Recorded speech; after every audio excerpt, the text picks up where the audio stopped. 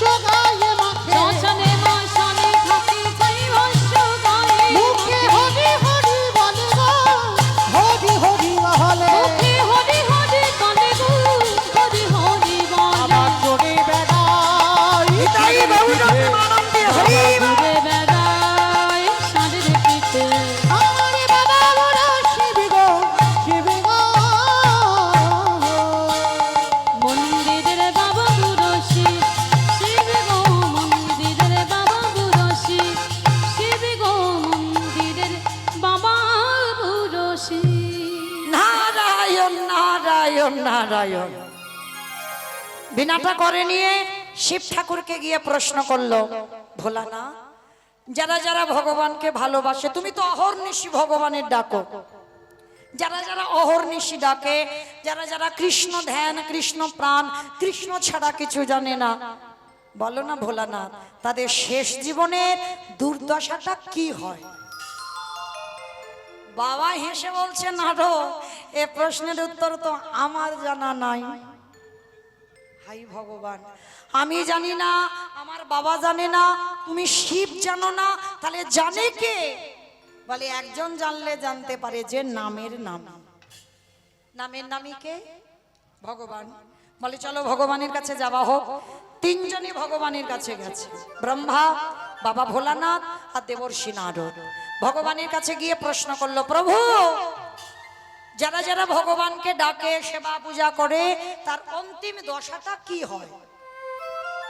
ভগবান হেসে বলছে, নারদ, এ প্রশ্নের উত্তর তো আমার জানা নাই। সে কি? তোমার নাম জগতের জীব শুনছে, তোমার নাম জগতের জীব গাইছে, আর তুমি জানো না ভগবানকে ডাকলে কি হয়? বলে না নারদ, তবে হ্যাঁ, তোমার এই প্রশ্নের উত্তর তারাই দেবে। কারা জানো? যারাই আমার নাম ভালোবাসে, যারাই আমার নাম শ্রবণ করে, নয়ন জলে বক্ষ যুগালে ভাষা, কৃষ্ণ ধ্যান, কৃষ্ণ জ্ঞান, কৃষ্ণ চিন্তা, কৃষ্ণ মরণ, কৃষ্ণ সর্বস্ব। যারা ভগবানের নাম শুনতে শুনতে, গাইতে গাইতে গাছে তলায় নিশি যাপন করে, যারা কৃষ্ণ ছাড়া আনে জানে না, চলে যাও, তাদের কাছে গেলে তুমি উত্তর পেয়ে যাবে। ভগবান যেই না বলা, নারদ বলছে, ঠাকুর, তোমার কথা শুনে হাসি পেল। বলে কেন? বলে ঠাকুর, তুমি যে ভক্তের উদাহরণ দিচ্ছ, ও কোটি কোটি পাওয়া যায়। কি বাবা, আমি যে যে কথা বললাম, কোটি কোটি পাওয়া যায় না? কৃষ্ণ বলে কি কাঁদেন না? আমি কাঁদি না? আমার সম্প্রদায় কাঁদে না? না আপনারা কাঁদেন না? তাহলে আমরাও তো কৃষ্ণ ভালোবাসি, কিন্তু এখানে এতজন ভক্ত আমরা আছি, যারা দাঁড়িয়ে আছেন, যারা বসে আছেন, আমি কীর্তনিয়া সম্প্রদায়, একজন এখানে কেউ বলতে পারবেন কৃষ্ণকে ভালোবাসবার পর আমাদের অন্তিম গতিটা কি হবে, আমার মৃত্যু কিভাবে হবে? কেউ বলতে পারবো না। তার নারদের প্রশ্ন এইটাই, প্রভু, তুমি যে ভক্তের কথা বলছো অনেক পাওয়া যায়, তা তুমি নির্দিষ্ট করে বলো না কোন ভক্তের কাছে গেলে উত্তর পাবো? ভগবান হাসছে আর বলছে, নারদ, আমারও অনেক দিনের ইচ্ছা, আমি একটু ভক্তের বাড়িতে যাব, তা চলো তোমার দৌলতে আমারও যাওয়া হয়ে যাক। বলে ঠাকুর, তাহলে আমরা কোথায় যাব ভক্তের বাড়ি? বলে মর্তধাম। যেই না মর্ত বলেছে, নারোত্তম নিয়ম চমকে উঠল। ঠাকুর, মর্ত? মর্তে তোমার ভক্ত? ওরা তো খেতে যায়, ঘুমাতে যায়, আর সিরিয়াল মোবাইল দেখতে যায়, ওইখানে তোমার ভক্ত আছে?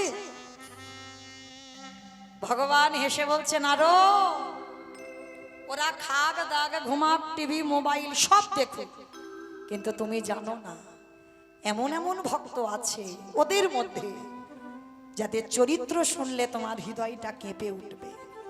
তাই চলো, আজকের আমি মর্তের মাটিতে সেই রকম একটা ভক্তের বাড়িতে নিয়ে যাব। ঠিক আছে চলো প্রভু। দাঁড়াও, এ বেশে নয়। কি বাবা, এখানে যদি ভগবান দুম করে মর্তে ব্রহ্মা, বিষ্ণু, মহেশ্বর আর নারদ আসে, কেউ কানা হব, কেউ খোঁড়া হব, কেউ বোবা হয়ে যাব, কারণ সেই রূপ দেখবার নয়ন সবার এখন হয়, সব নয়নে দেখা যায় না। দন্তেশ্বর সব মানে সর্বস্ব, আর এখানে যারা দাঁড়িয়েছো বসেছো, আমি কীর্তনিয়া সম্প্রদায়, তালবে সবস্ব মানে মরে আছে। এ মরা দুটো চোখে কোনোদিন ভগবান এলে দেখা যাবে না, সঙ্গে সঙ্গে নয় তুমি অন্ধ হয়ে যাবে, নয় বোবা হয়ে যাবে, নয় খোঁড়া হয়ে যাবে। ওই জন্য ভগবান হেসে বলছে, নারদ, মরতে যেতে গেলে আমাদের ছদ্মবেশ নিতে হবে। ঠিক আছে চলো ঠাকুর। চারজনে বৈষ্ণব রূপ ধারণ করেছে, জীর্ণ মলিন বস্ত্র, হাতে জপের মালা, একটা লাঠি নিয়ে চারজন ভিক্ষার ঝোলা কাঁধে নিয়ে মর্তে আসছে। আসছে কোথায়? মথুরা জেলার অন্তর্গতে অবন্তী নগর গ্রাম সেথায় সন্দীপনের বাড়ি করিব বিস্নান। মথুরা জেলার অন্তর্গতে অবন্তী নগর গ্রাম সেথা সন্দীপনের বাড়ি করিব বিস্নান। ওগো যাবো আমরা ভক্তের ঘরে, বলে যাব আমরা সেই ভক্তের ঘরে। ওগো বিশ্রাম লই মার তোরে, বলে যাব আমরা সেই ভক্তের ঘরে। মথুরা জেলার অন্তর্গতে অবন্তী নগর গ্রাম। আর এই অবন্তী নগর গ্রামে ভগবানের গুরুদেব থাকতেন, যার নাম সন্দীপনী মুনি। এইবার একটু মন দিয়ে শুনবেন, কেমন? একদম যেন নিস্তব্ধ, এক মন থেকে দু মন হয়ে না যায়। এই সন্দীপনী মুনি কেমন ভক্ত ছিল? সাধারণ এখানে আমরা সবাই ভক্ত মা, আমাদের সঙ্গে মিলবে না, একেবারে অন্য ধরনের ভক্ত। কিরকম না, এই সন্দীপনী মুনির একটা সংকল্প ছিল। কি সংকল্প জানো?